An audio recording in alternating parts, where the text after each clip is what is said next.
We have three amazing panels, and I'll just, and as I say, three incredible, very thoughtful, imaginative papers, beginning with Anna Martinez de Luco. Did I pronounce it? Yeah. And Sure We Can is your organization, yes, in Brooklyn. Yes. I'm a Brooklynite, a Chinese studies person who came from Brooklyn. A learning journey towards peace and harmony. We can call that participant observation, in a sense. Life experience. Yeah. But one way to use our own experiences to find peace within ourselves and project it out to others. So, good morning to all of you. Yeah, I came here not as mediator or official whatever, but yes, as peacemaker in my day-to-day life. At times I fail, at times I succeed, depends. And I will share simple things that most of you will connect with, how we grow towards peace in our lives. It's just my life's journey, living and working with people of diverse race, nationality, religion, personality, and unique history. I start with my family. As the 11th of 14 children in a dysfunctional family, I dealt with conflict from day one, even before knowing what conflict is. My family relationships had been and still are the best laboratory to discover what works and what does not work in searching for peace. My family is not the best example of living in harmony, I can tell you. And yet I believe that it had served as laboratory for me. This year I was lucky, I spent a few months among my brothers and sisters, and I tried to put in words some of the learnings I want to share with you. First lesson, suffering, conflict, problems are to be accepted as part of a harmonious and peaceful way of living. Easy living, comfort, problem-less situations do not produce peace by themselves. Here we need emotional support to be empowered for problem solving, to develop skills, strategies, aptitudes to deal with any kind of suffering and conflict as children and as young people. Living through suffering and conflict in harmony and peace is the real challenge. I will put a concrete example which I really enjoy this year. I had to accompany my brother, younger than me, to the doctor for the results of some examination, and he had cancer all over the body, and he is in a very, physically in a very decrepit situation, and his daughter of 20 years was with him. I did not see the girl since she was 3 years old, so I was also pleased to see her. And for a moment that my brother had to go to some examination, I told her, I said, you must have suffered a lot in your growing years. And she had the eyes full of tears. And she said, you know, I would not change my history even if I could. And my father is a very good man. I like him as my father. I won't like to have another person as my father. He said, one thing I have learned for sure, the things I don't want to do in my life. And she kept saying, my father keeps telling me how sorry he is for not having been a good father for me. But I tell him, that is enough. He recognizes it. So, in a few words, he gave me a lot of basic attitudes in life. Love, which he had received. My brother had been in drugs and alcohol, and I mean, homeless and all the situation, the divorce, everything. And yet, this girl was experiencing love, and now she was able to love the father and see the goodness of her father. Gratitude in looking to her past. My history is good. I don't want to change it. Third, the learning attitude. Any experience can be a learning experience. And fourth, the forgiveness. It's enough. He recognizes it. I don't have any anger to him. So, the second lesson I learned in my family was diversity is neither good or bad, nor bad. It is, nature is diverse, society is diverse. To accept diversity as a reality, as the most natural way of being, may give us a lot of peace. It may give us the capacity and interest to look attentively to each other, searching for the unique richness we all have and we can share in our world. And again, I look at my family, and it's really a micro-society. Yes, we have common traits, genetical traits, but we are all different. Any comparison, better than, worse than, does not work. Simply, it's not true.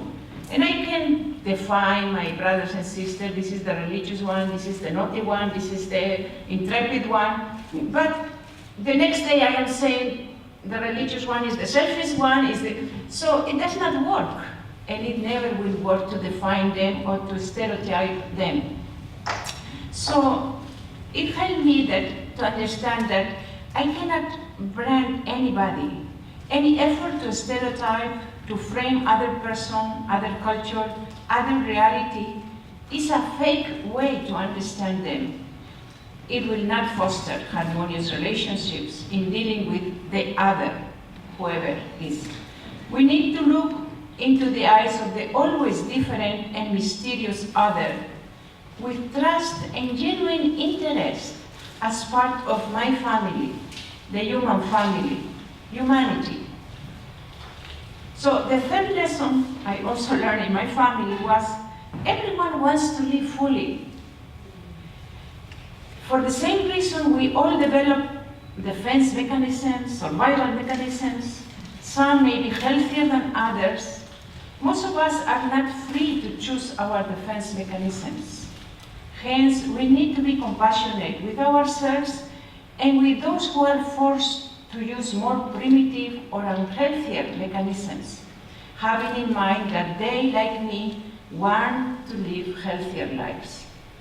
Looking back again to my dysfunctional family, I find myself questioning even the word dysfunctional, because it also functions. I am here. Actually, our communities, are they dysfunctional or functional realities, or both? Most of the dysfunctionality of my family came as a result of behaviors coming out of the use of unhealthy survival or defense mechanisms, alcoholism, drug addiction, personality disorders. When they are your loved ones, you do not criminalize them. You understand their struggle, their suffering. You separate the problem from the person. We sympathize, empathize with those close to us, those who are important to us. So it is very important to develop friendly, caring, close-in relationships with other people, especially those whose behavior I have more difficult to accept, understand, or deal with. If we go, or advise to go, to the dentist when we have toothache, or to the physiotherapist when we have problems with our muscles, we should use the services of psychotherapists or psychiatrists when we detect some emotional problems in ourselves or in the people we love. These problems are the cause of many of our day-to-day conflict. So I learned many more things, as you can imagine, in my own family, but these are the most important things I want to share. Now, I also grew in a situation. I belong to an indigenous community, though maybe my people They don't call themselves indigenous, but I know we are very indigenous. And at the same time, I grew my 21st years in a dictatorship. So that also gave me a lot of understanding why people who could be in good relationship and they are neighbors as communities, they keep hating each other and not being able to be friends, really in a bad relationship. So I understood as a child that autonomy is something good. Yesterday, Rachel repeated self-determination. I like it. So, and personally, my need for autonomy is very high. We all need it. Some needs more than others. And the people around me, when I was a child, they had also very high need for autonomy. So the village where I grew up, there was that sense of autonomous community, in the sense that they have, every month at least, there was a meeting, like a board meeting, where at least one representative from each household will attend. They have officers elected by vote, everybody could vote if you were a resident of the town. Any concrete problem of the village was decided and tackled in those meetings. And I did not see any conflict among neighbors. It was a very peaceful relationship, basically. And I liked the way they were using the resources, their decision making, gave them a sense of, of dignity. And this is our problem and our reality. But at the same time, we were under the dictatorship, so I remember any celebration, we have a lot of celebrations, sharing food, dancing, singing.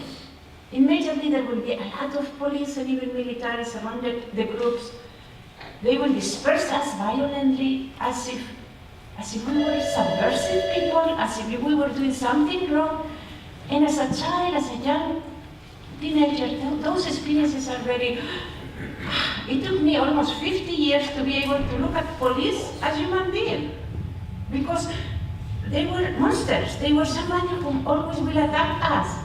So that kind of experience, again, that kind of lack of respect to the autonomy of a community who was doing well, was not having problems, and yet trying to impose and force things. So even in the school, we could not use our own language, our parents' language, I don't speak it even.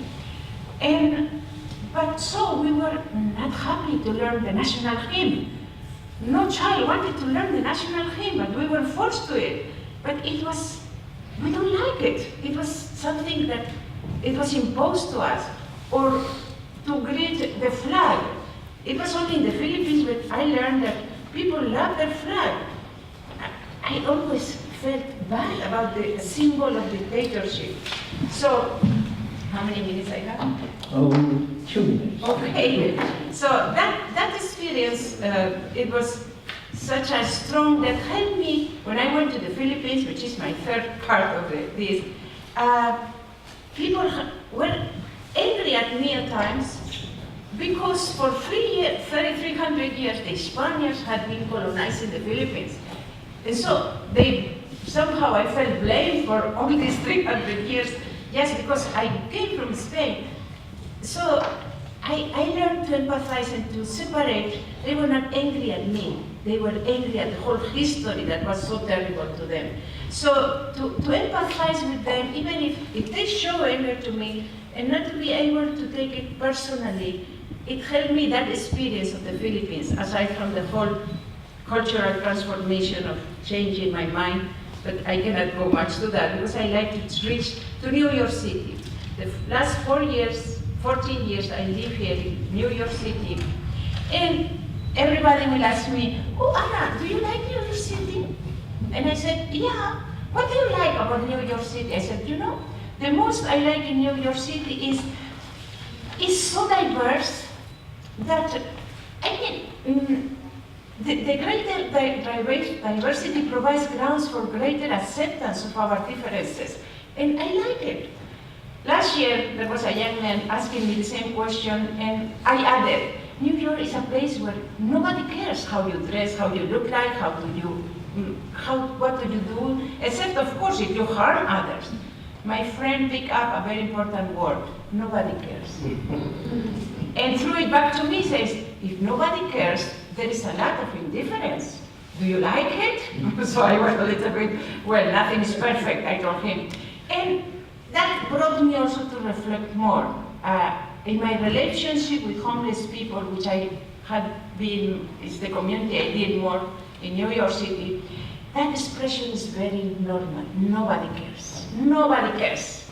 So I went through that. I said, nobody cares is felt especially for those whose family and community history has been deeply wounded by slavery in the very core of their human dignity. People whose wounds are still open and for whom any sign of disrespect, that for any of us is something, nothing, produces deep hurt, a hurt that they cannot even express nor release. So their peace and harmony is disrupted day in and day out. Many of them resort to drugs and alcohol to cope with their pain. And they are portrayed as delinquents, as people you should not trust, something they can easily perceive. And their anger and hurt increases, not their peace. The nobody cares is also felt by so many immigrants finding their way in the big city. They hear in the news a lot about immigration, but nobody seems to hear the real stories, who they are, why they came from, their feelings. Most of them cannot express themselves in English, and even if people approaching them speak their own language, they are afraid to answer their questions. They feel being persecuted as criminals, though they are simple, hardworking people. They try to hide as much as they can. They cannot live in peace because they feel threatened. Alcoholism is one of the consequences also. The nobody cares is deeply felt by those who had been sent to senseless military invasions and had witnessed terrible things. They have lost their minds, the only way to keep themselves alive. They did not lose a leg or an arm. They lost their mind, and there is no prophecies for that. Nobody knows what to do with them. Most of them end up living in the streets, the only place available and the only place they can be with relative peace till the police will approach them telling they cannot be here, they cannot sleep there. The homeless population of our city, I know, is mainly composed of people coming from these groups I just described. They form a community of excluded ones, yet they care for each other. There is a strong sense of solidarity among them, respectful, peaceful and harmonious relationships most of the time. Loving and honest people to relate with, but nobody wants to relate with them. They do not count. The city, churches, organizations want to do something to help them solve their situation, but they are not called to the table. They are nobody, except that we see their bodies thrown into the streets and we feel bad about it. They are all victims of a different kind of phobia, very pervasive in our city and in our society. The aporophobia, which means rejection of the poor. Okay.